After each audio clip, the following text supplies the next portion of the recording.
What's up, guys? My name is Ty Zen. I'm broadcasting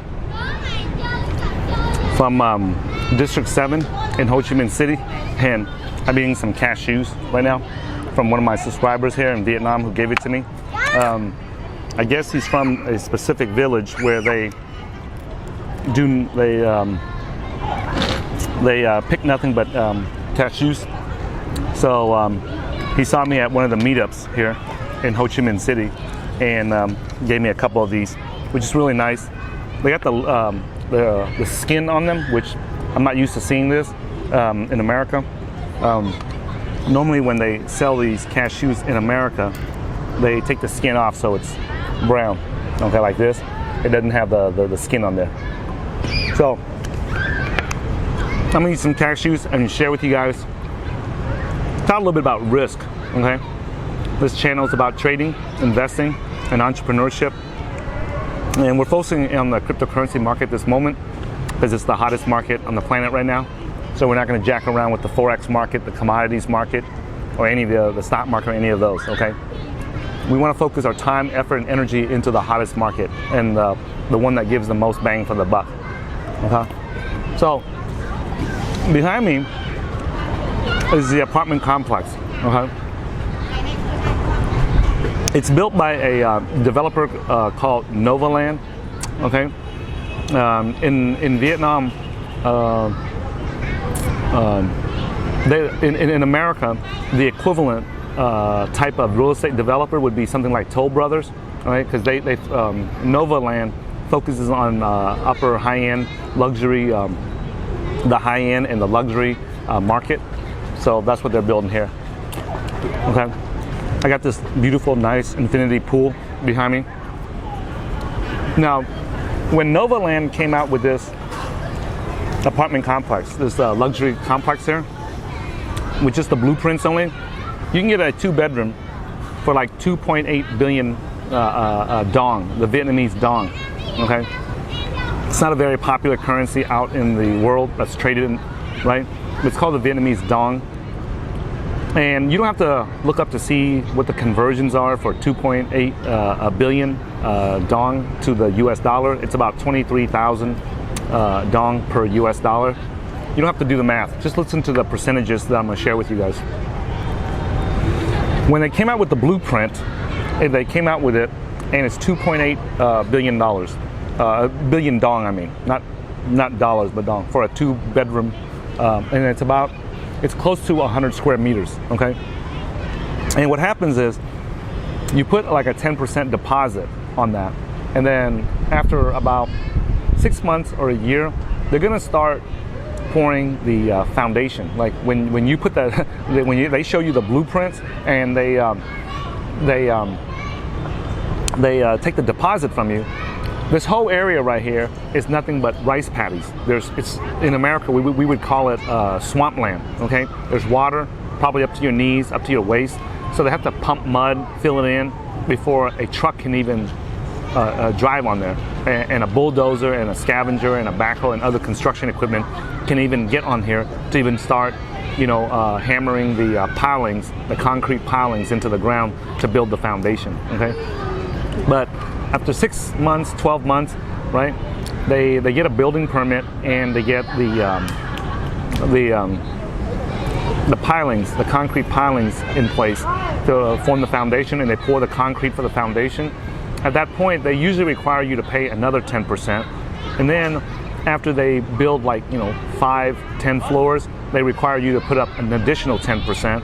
And then by the time they finish all 34, 35 floors, then you add another 10%, and then when they deliver the actual condo unit or the apartment room to you, right? It's all concrete. It's in America, they deliver the condo unit to you fully completed with paint. The walls are painted, and the floors, tiles, the kitchen, granite countertops, and the marble countertops, all that is done. Over here in Vietnam, that is not very common. It is more common for them to give you the entire condo unit with just bare concrete walls, and then it's up to you to put in the floor tiles you want, the stone floors you want, the granite countertops or the marble countertops that you want. Okay, so they don't do that for you. Okay, because yeah, it's an emerging market, so everybody, nobody trusts anybody here in Vietnam, so they can never trust the contractors to actually put in quality materials. So it's very common for the homeowners to go out there and personally select the quality materials and then pay like the installers to come in and install the stone, install the granite countertops. So that's very common for the homeowners to buy the materials and then bring in the laborers or the installers to actually do the work. Okay, so you buy the piping, and then you bring in the plumbers to install the sink and the toilet and all that. You buy the electrical wires, and then you hire the electrician to come in, because you can never trust that the electricians or the plumbers or the floor tile people will actually put in the material that they say in the contract that they'll actually put in. Like they'll say that they'll put in grade A granite or wires or plumbing, and then when they actually install it, they'll actually put in grade C, grade B or C or D quality materials. So it's very, very common.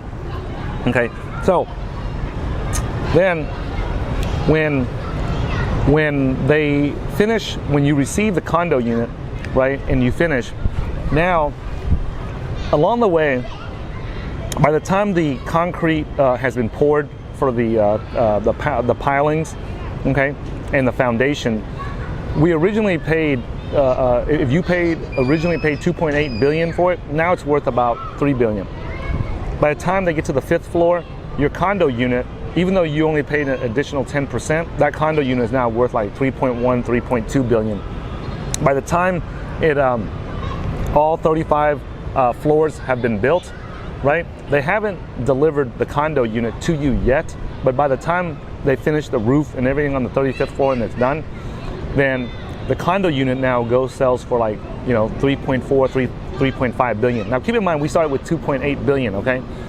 By the time the homeowner, finishes the walls, the floors, the kitchen, the bathroom, the plumbing, the electrical, and all that, and you are ready to move in and live in it, that condo unit is now worth about 4 billion or 4.1 billion dong, 4.2 billion dong, depending upon how fancy the stones, the floor tiles, and the furniture are, and the appliances are. Okay, so right now I can buy a 2-bedroom condo here for anywhere between 4.5, anywhere between 4 to 5 to 5.5 billion. Okay, now keep in mind that when they first came out with the blueprints for this whole complex, right, it was only 2.8 billion dong. Okay, now 10 billion dong right now is about $420,000. So 5 billion dong is about half of that, which is $220,000. So a 2-bedroom condo unit now completed, and you're ready to move in, and it's about 2 years old or 3 years old now. You can get it for like 220,000 US dollars. Okay, so right around 200,000 euros or 200,000 pounds. Okay. Now, the first thing is, when I first got here, I said, hey man, that's a good deal. Like 200,000, I could get a nice, high-end luxury condo for 2.8 billion. I can get it for almost like 60% of the current price if I just go shop for one and get a when they just come out with the blueprint, right? And just go put a 10% down payment on it and get me a really nice luxury condo. And save me like 40-50% on the cost of that condo. Then I went and talked to the owner, one of the owners here, who is currently in the build-out phase for one of the towers next door. And he was one of those guys that originally bought it at 2.8 billion. And I was asking him if it's worth it, and he was giving me the rundown on it and his experience. And he's completed, I think, like 2 of his units, or he bought several units and he completed 2 already. And he was selling it for like somewhere around 4 to 5.5 billion, depending upon the size of the room and everything. And I asked him if there was a big profit margin in it, and he said no, there's not. And he says that if he had to do it all over again, he would go back and rethink that real estate investment strategy, where he buys it during the blueprint stage, and then finishes the build out, and then sell it to somebody else or rent it out. Because he said that it costs him like anywhere between 6 to 10 months to complete 1 2-bedroom condo unit. And he said that the biggest pain in the butt was you can never trust if the installers and the laborers are going to do their job. And then he said you got to get building permits. And he goes, every time you bring sand and you bring cement and you bring concrete up, you got to get a permit. You got to wait in line. The security guard here is very tight because it's a luxury condo unit, and he said that you have to wait in line at 8 o'clock in the morning, and the contractors cannot come up into your room to actually do the work until about 9 o'clock, because it takes about an hour to wait in line in front of 50, 60, 70 other condo unit owners, and it's first come, first serve. And then they have to bring the concrete, the sand, the building materials up the maintenance elevator, and since there's only one maintenance elevator, everybody has to wait their turn, okay? And then in Vietnam, they work from 8 until 11, and then from 11 until 1 o'clock is a nap, lunch and nap break. So during that 2 hours, they have to go back, and then at 1 o'clock, the condo owner has to run over there, wait in line again to bring the workers up. And the reason why he has to be there for this tower next door is because, like I said, it's a high-end condo apartment complex, and they want to make sure that the owner is the one who's bringing it up there, so that the laborers and the installers don't steal other people's property and stuff like that, or interfere with it, right? And after he explained it to me, all the headache and all the hassle and all the risk that he went through, right? Because he said that in the first unit he ever did, he said that he paid the contractors to come in and lay the floors, and he thought that they put marble floors on, and on the outside they looked like marble, but the reality was they were not marble floors. And at that time he didn't know anything about marble floors or granite floors or any of that stuff. So what happened was it ended up being like the extremely lowest grade marble there was. It stained easily, it cracked easily, and it was just very, very shoddy and sloppy work, okay? So, and he was telling more about the paint and the wallpaper and the kitchen, and he said that the plumbers came in and they realized that he was a first-time condo homeowner. So when they did the plumbing, he said that he would go take a crap and they would flush the toilet, and it didn't work. And he said it took him weeks and months just to get the plumbing right in the kitchen and the showers and the bathroom. And it was just a complete disaster. He had to tear out the sinks, the toilet, and just pretty much redo everything that the first plumber did. And he said he was just exhausted, mentally stressed out, and he's still not sure if this is the right investment path for him. You know, I was asking him all these things just so I can learn about how to buy a condo here. And so after he talking to him at length about the process of buying a new condo and trying to save 40, 50, 60% on the condo, I came to realize it was not worth it. It was not worth it, and I would rather wait until they finish the condo, and then I'll come in and I can check it, and if it works the way I want it, the toilet, the electrical, and things work, Like I went into some of these units, and even though it's supposed to be a luxury condo, there was some rooms, condo units, where I went in and the homeowner or the installers were sloppy, and the bedroom would only have, each room would only have one electrical outlet. Like most American homes or apartments or condos, each room has multiple outlets, pretty much at least one outlet on each wall in the room. And there was rooms that I went into where they only had one outlet on one end of the room, and that was it. And then there was some where I went into the bathroom and there's no electrical outlets at all. So if you want to use a hair dryer or a powered electrical toothbrush or anything like that, you cannot do it, okay? So, and I realized, that's not worth the risk. I'd rather wait until the homeowner finishes the entire unit, and then I'll come in, and if I have to pay 40, 50% more, right, I'm fine with that, or pay double the cost, I'm fine with that, because I know what I'm getting, okay? The reason why I'm explaining this level of risk, the layers of risk, like from the foundation to, how many floors, getting the building permits, pouring the foundation, the blueprint stage, the foundation stage, 5 floors, 10 floors, 20 floors, and so on, right? I'm telling you guys all these stages. As each stage is completed, there is less and less and less risk, meaning that the risk that you take when you buy it at the blueprint stage is that you don't know they're even going to get the building permits. All right? You don't know if they're going to get the building permits, so you give them the money, and that money is trapped in there.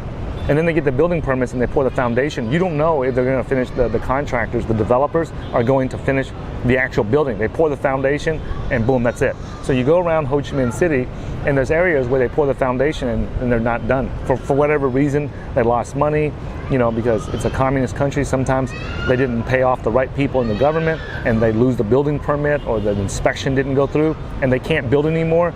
And the time that goes by, they lose money and the developer just abandons the project, right? So this is very common in Vietnam. That's why it's an emerging market. A lot of risk, so there's a lot of reward to be done if you know what you're doing here, okay? So how does this translate into the cryptocurrency market, okay? Lately, I've been in Vietnam. You know, many of you guys know I left the US and relocated back to Vietnam. And many people have asked me, like here in Vietnam and in Thailand when I was over there, like, hey, is this a good time to buy Bitcoin? Is this a good time to buy Ethers? Is this a good time to get into crypto trading and investing? And I want to remind you guys something, okay? Back in 2013, when the Honorable Grandmaster, legendary, world-renowned LeonFu.com and I got into crypto, okay, Bitcoin was only about, we were buying it between $60 to $160, okay? I want you guys to think about this, okay? Back then, if we tried to buy $1,000 worth of Bitcoin in 2013 at $60, that was not an easy task, okay? Leon had to run and get some cash, run to a Walgreens or a pharmacy store, and they had a system where you can deposit cash in there and then send it over to so-and-so and send it over to so-and-so, and it finally went to Charlie Shrem at BitInstant, and then Charlie Shrem, and we didn't know if Charlie Shrem was going to send us the Bitcoins, okay? Fortunately, he did, okay? We also tried to buy some Bitcoins from Mt. Gox, and we had to go through a KYC, like a registration process with Mt. Gox, and then we had to send them US dollars. We couldn't do that because it was just so risky. Like, who the hell is this Mt. Gox? Where are they at in Japan? We'd never been to Japan before. All this other nonsense, okay? So we couldn't buy it. So a lot of you guys might say, hey, Ty, you and LeonFu.com got lucky. You guys got into Bitcoin early. Yes and no. We're lucky we heard about it early, but we could not put a lot of money into it. Even then, if we tried to push like $5,000, $10,000, $20,000 into it, it was extremely difficult. It was a laborious process, and the cost to actually buy those Bitcoins was extremely high. Like, we would lose 10, 12, 15% just to buy, a few $1,000 worth of Bitcoins, okay? And also at that time, many of you guys remember that I said that I put nearly all my life savings into Bitcoin back into 2013, right? Because at that time, the only coin that you could buy or trade was Bitcoin. Like, there was no other alternative currencies back then, right? 99.99% of the market cap was made up was made up of Bitcoin, right? Nowadays, only 50% of the market cap is made up of Bitcoins, and the other 50% is made up of 2,000 other coins, right? So what I'm saying here is this. Many people here in Southeast Asia are asking me if, hey, is this a good time to get into Bitcoin and cryptocurrencies, Ty? And I want to remind you guys, right? Since 2013 to 2019 today, 6 years have gone by. Actually, 7 years has gone by since the time that I heard about Bitcoins back in 2012. Didn't buy it until 2013, but heard about it in 2012, okay? Back then, each Bitcoin we can get for anywhere between $100 to $1,000, okay? Before the collapse of Mt. Gox. But realistically, it was about $600, $700, $800, $900. That's the realistic price. And what I mean by that is that if you want to get several $1,000s worth of Bitcoin, that's the price that you have to pay. Okay? So if someone tells you that, they could have bought $20,000 or $100,000 worth of Bitcoins at $50 or $100 back then, that's extremely hard. I don't even know how you could have done that back then. Okay? Because we tried, but it's too risky, too lengthy, and too long. Okay, to do it. Now, Today, each Bitcoin is worth $4,000 or $5,000. It just cracked $5,000, right? With this short rally we had in the last few weeks, and at the beginning of 2019. And people are asking, well, Ty, it's $5,000. It's not $500 no more. It's not $100 no more. It's not $50 no more like when you got into it. And I said, look, man, it's true that I got into it at a lower price, but keep in mind, I could not buy a large volume of it, okay? Today, if you want to push $100,000 into Bitcoin or put $1 million into Bitcoin, you can do that. Back then, we could not do it. So that's a huge advantage today. Back then, I mean, today, if you buy $100,000 worth of Bitcoin, the transaction cost, the total transaction fee and the slippage and everything, probably less than 1%. Whereas when we did it back then, it was like 10, 12, 15, could even be 20%, okay? So, huge deal.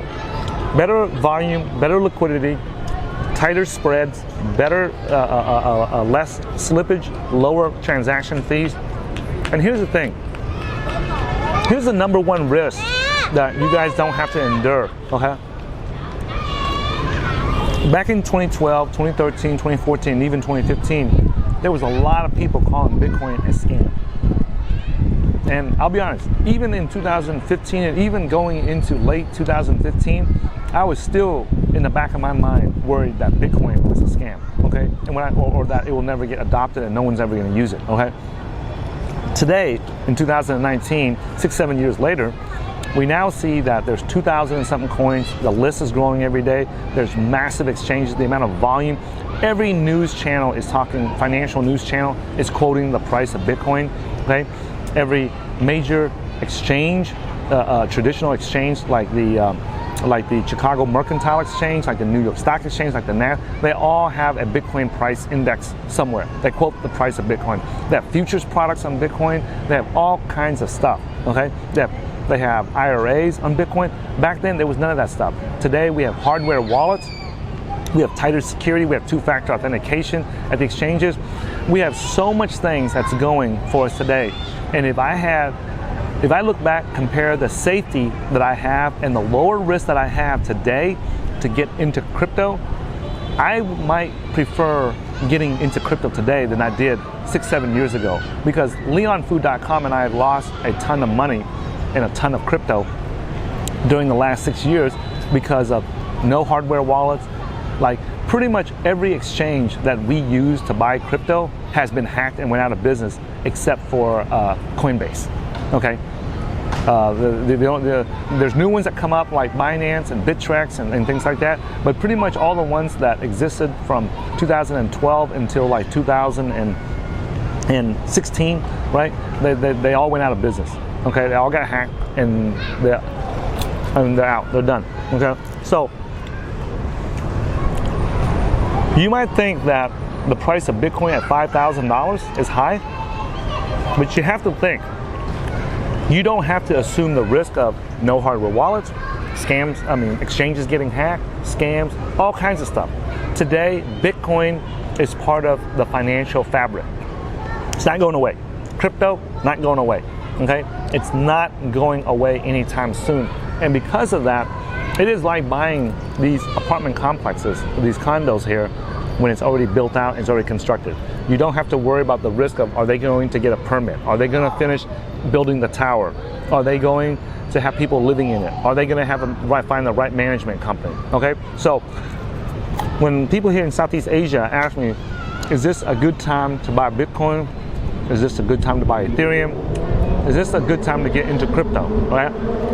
I say absolutely, because the risk today is significantly less than it was 5, 6, 7 years ago. Significantly, it's magnitudes, okay? Today, Leon, my business partner and my trading partner, LeonFood.com, is pushing, I think like 6 or 7 figures into his retirement account with crypto, okay? With crypto, with Bitcoin, some Bitcoin IRA he's doing, right? Back then, there was no way in the world that he was going to cash out his IRA, his retirement account, and pay the taxes on it and the early withdrawals and all that stuff just to put it into Bitcoin. But that's unheard of, okay? And today, we can do that and do it with a high degree of confidence that he's making a good move for himself and his family, okay? I want you to think about this.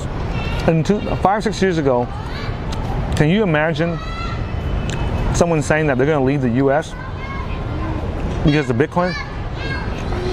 Because there's better opportunities in crypto outside the US than there is inside the US? Can you imagine that? Well, my business partner, David Fong, he left the US because there's better tax rates in Puerto Rico. He left down there, and I had to come back to Vietnam and take care of my sick mom.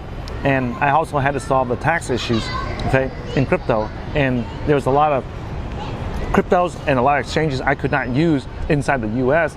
So there was also a second incentive on top of my mom being sick to leave the US and relocate outside the US.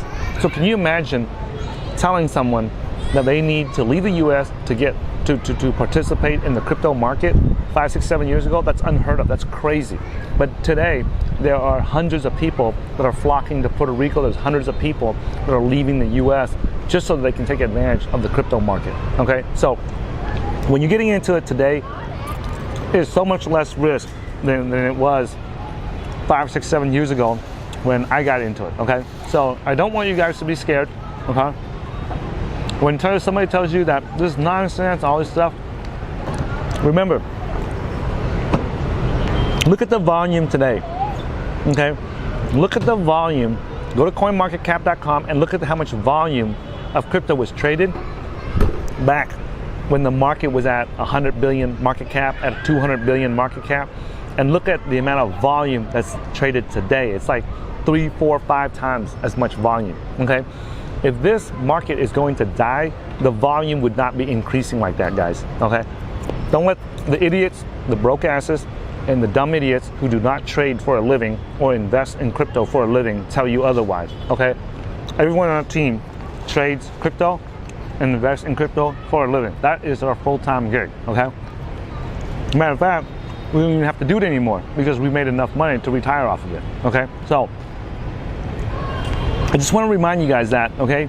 And I'm making this, I've made a ton of videos, I've sent out tons of tweets already to remind everybody that this is a buying opportunity. Now is the time to be buying crypto. Now is the time to be buying Bitcoin. Now is the time to be buying Ethereum. Now is not the time to be selling. Now is not the time to be sitting on your ass. Now is not the time to be complacent. Now is not the time to be goofing off, doing research and trying to see if you can outsmart the market. Now is the time to get into crypto if you are not in it already. Now is the time to secure your crypto using a Trezor or a Ledger or hardware wallet. Now is not the time to be jacking around, watching soccer, watching football, watching basketball, and watching all the other stupid nonsense out there that keeps your ass broke. Now is the time to take action, okay? That's what it's time to do, okay? I'm making this video to remind you guys, stop asking whether or not I should be in crypto. You should be in crypto 5 years ago already, okay? But if you didn't, today is the day. Today is the time. If you watch this video and you don't have at least 10 bucks worth of crypto, pound that unsubscribe button because this is not the right channel for you. This channel is for people who want to make life-changing money and life-changing profits and improve their life-changing finances, okay? And be able to retire early and free themselves from the corporate 9-to-5 bullshit work, okay? So stop jacking around and take action, guys, okay? Life-changing profits comes to those who take action and get off their butt, not those people who just think about it in theory, okay?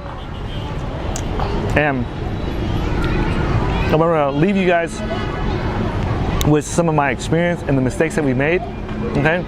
Do not get into any ICOs or any of that nonsense, okay? Focus on the cryptos that's like in the top 100, so your risk is less, and make sure that it's on a major exchange like Binance, Bittrex, Coinbase, Poloniex, one of those, okay? And make sure that it can fit into a hardware wallet. If it's not on a major exchange and it cannot fit on a hardware wallet, leave it alone. It does not matter what anybody tells you, how much profit potential there can be. Do not take that risk when you are starting out. Get it, make a few 100% return profit first before you consider taking that kind of risk. If you're new, make sure it's on an exchange make sure that you can put it on a hardware wallet. The only two hardware wallets that I can safely recommend are the ones, Trezor is the first hardware wallet on the market for crypto, and Ledger is the number one, the biggest supplier of hardware wallets. Like I remember they have more users than anybody else. So those two, that's it. Don't waste around, jack around, and take any more risk than you have to with the other ones, okay? That's it. And if you guys really want to supercharge your knowledge, your education, and your training, and learn from our experience, make sure that you go to www.cryptocurrency.market/blueprint and get you a copy of the cryptocurrency investing blueprint. That is the Ferrari of cryptocurrency investing and trading training and education. You are not going to find, I don't know of any other program that is better than that, okay? I'm not saying that because our team created it. I'm saying that because I have not seen any other one, okay? So we, in the cryptocurrency investing blueprint, guys, we teach the reality. We teach you guys what we did to, become millionaires and retire early, okay? We're not gonna teach you crap that we read on the internet and regurgitate it back to you. We're not gonna, teach you guys stuff that's in theory. We are going to teach you guys real world trading and investing in the cryptocurrency market, okay? No jacking around, okay? None of that, oh, this sounds good. None of that, head and shoulder pattern this or head and shoulder stupid nonsense that doesn't make any money, okay? This is real world trading and investing. And if you are one of those people that are serious about it, go get you a copy today. Stop jacking around, stop fooling around, stop waiting around. This is the opportunity of 100 years and you don't want to miss it, okay? Thanks for watching this video. Make sure you follow me on Twitter @HeyTaiZen, and I will see you in a future video. Thank you guys. These cashews are good, I can't stop eating them.